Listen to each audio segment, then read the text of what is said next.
சிம்பிளாக எண்ணெயே குடிக்காமல் எப்படி செய்யலான்னு பார்க்கலாம். இதுக்கு வந்து கறி எப்போதும் கொத்தாதீங்க.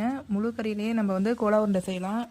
இது எப்படி செய்யலாம்னு காமிக்கிறேன் வாங்க. இதுக்கு வந்து ஃபஸ்ட்டு எண்ணெய் ஊற்றிக்கோங்க, சோம்பு போட்டுக்கோங்க, 1 கப்பு கடலப்பருப்பு போட்டு நல்லா வதக்கிக்கோங்க.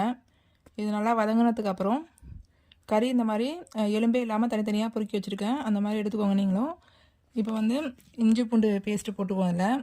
இது நல்லா வதங்கினதுக்கப்புறம் காரத்துக்கு ஏற்ற மாதிரி பட்டை மிளகாய் போட்டுக்கோங்க, கருவேப்பிலை மல்லித்தலை போட்டுக்கோங்க. அப்புறம் நம்ம எடுத்து வச்சுருக்க கறியை இதில் நல்லா வதக்கிக்கோங்க. தேவையான அளவு எண்ணெய் ஊற்றி நல்லா வதக்கிக்கோங்க. மஞ்சத்தூள், உப்பு போட்டுக்கோங்க. நான் பட்டை மிளகாய் போட்டிருக்கிறதுனால மிளகாத்தூள் போடல. உங்களுக்கு தேவைப்பட்டால் மிளகாத்தூள் போட்டுக்கோங்க. இதை நல்லா வதங்குற வரைக்கும் வெயிட் பண்ணுங்கள். சிம்லேயே வச்சு நல்லா வதங்கினதுக்கப்புறம் ஆறுனதுக்கப்புறம் மிக்ஸி ஜாரியில் தண்ணி எதுவும் சேர்க்காமல் குறவரப்பாக அரைச்சி எடுத்துக்கோங்க.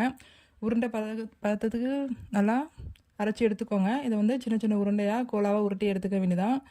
கோலா உருண்டைக்கு வந்து கொத்துக்கறி எப்போதுமே எடுக்காதீங்க. அது வந்து ஃபுல்லாக எண்ணெய் குடிக்கும். இந்த மாதிரி முழு கறியிலே நீங்கள் செஞ்சிங்கன்னா நல்லா டேஸ்டியாக கிரிப்ஸியாக இருக்கும்.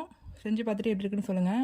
இப்போ எண்ணெய் நல்லா காஞ்ச எண்ணெயில் ஒவ்வொரு கோலாவாக நம்ம போட்டு சிம்லேயே வச்சு 5 நிமிஷம் வேக வச்சு எடுக்க வேண்டியதான்.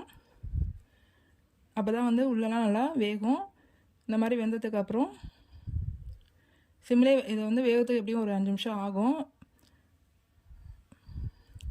இப்போ வந்து எண்ணெயே குடிக்காமல் கோலா உருண்டை ரெடி.